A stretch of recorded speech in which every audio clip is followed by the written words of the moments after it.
Sepertinya dibutuhkan kerja lebih keras dan ekstra kegigihan bagi Satria Duta untuk menjadi seorang seniman seperti Maradona dalam catur atau setidak-tidaknya di level zone Asia 3.3 setelah kegagalan di kualifikasi Piala Dunia di Ulaanbaatar, Mongolia, awal Mei kemarin. Sebagai unggulan ke-12, Duta hanya mampu berada jauh di urutan ke-22. Uniknya, semua lawan Duta di 9 babak yang dipertandingkan adalah pecatur tuan rumah yang rata-rata ratingnya 2059 atau terpaut jauh 357 poin. Namun dengan hanya meraih 5 angka, rating penampilan Duta tercatat 2102 atau justru minus banyak 27,9 poin. Mongolia sebagai tuan rumah memang diuntungkan dengan jatah banyak pemain. Dan yang tak terduga, mereka kuat-kuat.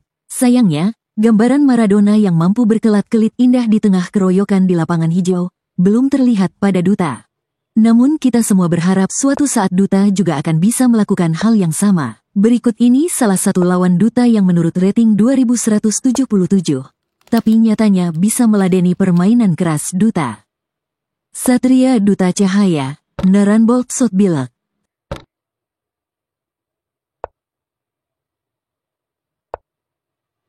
Dari database, Naranbolt punya catatan kurang meyakinkan dengan variasi Najdov atau hanya 42,67%. Namun menghadapi Duta sepertinya mau menguji lagi resepnya.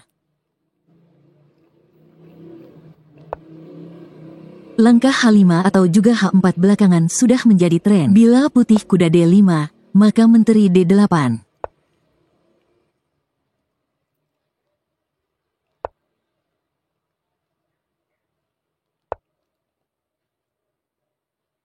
Mencegah gajah G4 atau H4, konsekuensinya memperlemah formasi bidak sayap rajanya.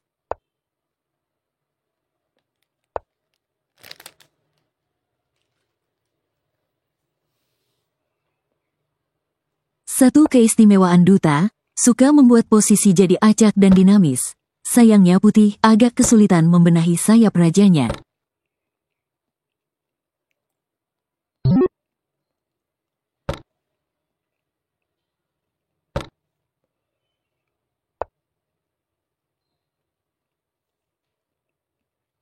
Mengapa tidak menteri C4? Mengajak pertukaran menteri untuk masuk ke ending yang baik bagi putih.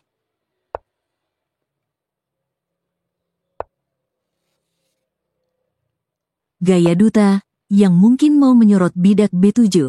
Tapi ini jelas blunder karena rugi satu bidak tanpa kompensasi apa-apa.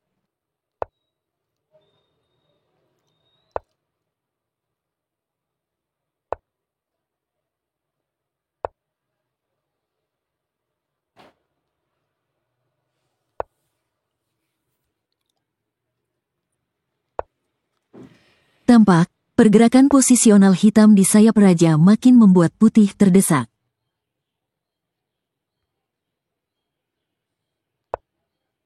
Mungkin H4 menutup agresivitas hitam di sayap raja lebih baik. Jangan kuda F4 yang akan memunculkan serangan indah berikut.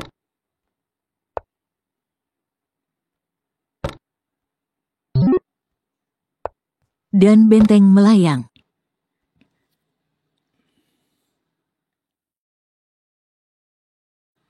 Misal setelah bidak maju H4.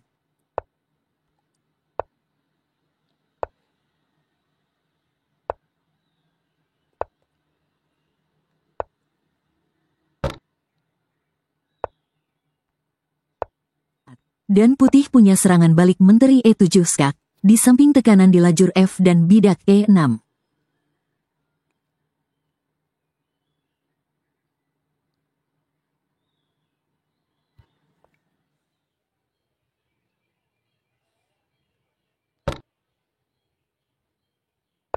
Bidak H3 tabu untuk dimakan. Karena datang H4 karena letak menteri putih dan rajanya segaris di lajur H bidak H4 juga riskan untuk diambil.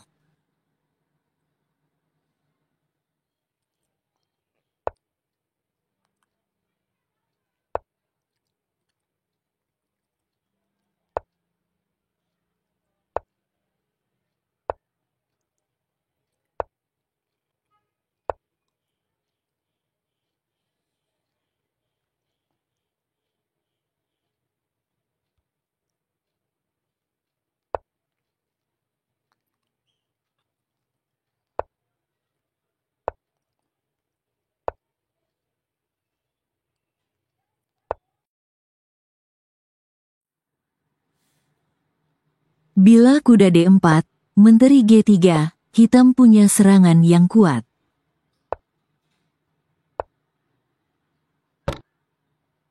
Gajah dikorbankan untuk menciptakan sepasang bidak di baris ketiga yang lebih memusnahkan.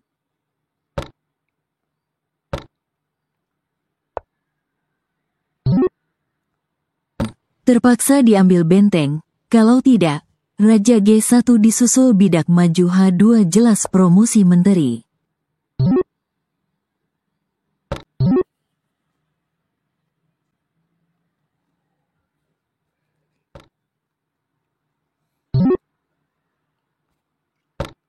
Kedua variasi, putih kalah.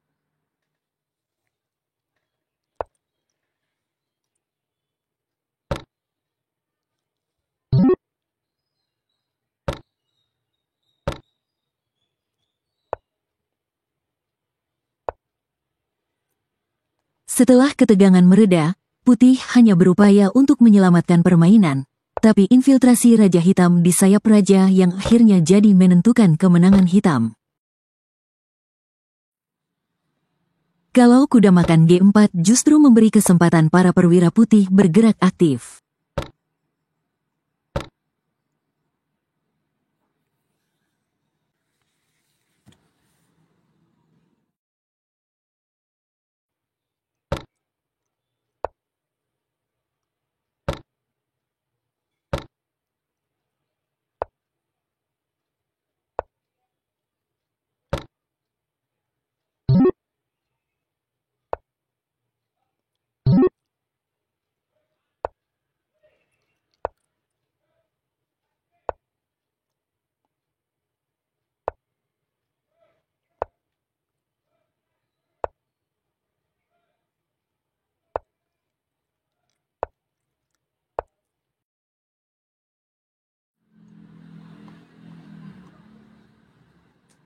Atau gajah D3 dijawab benteng F3 dengan tujuan F2 mengancam skak di H2.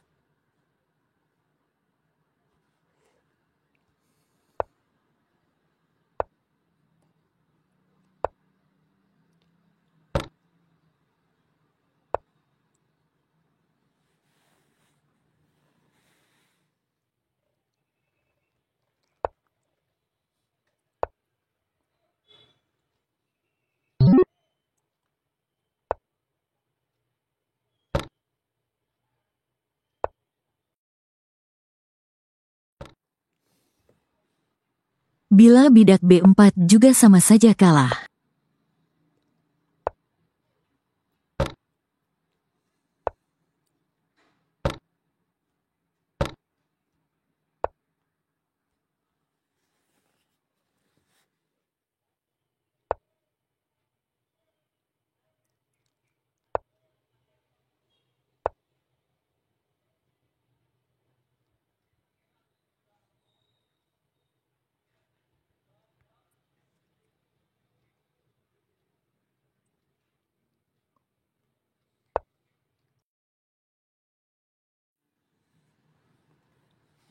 Atau benteng E1.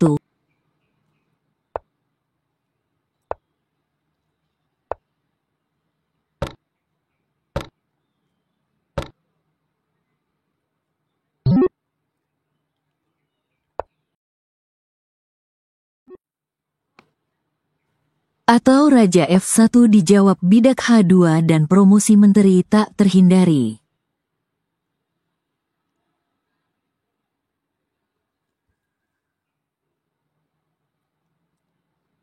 Dan Raja F2 mengancam benteng dan skak mat di H2.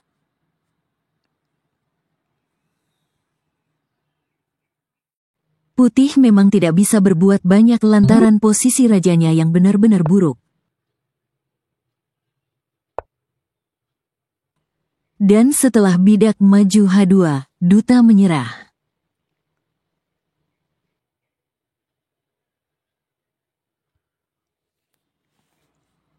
Bila gajah H1 juga akan kalah.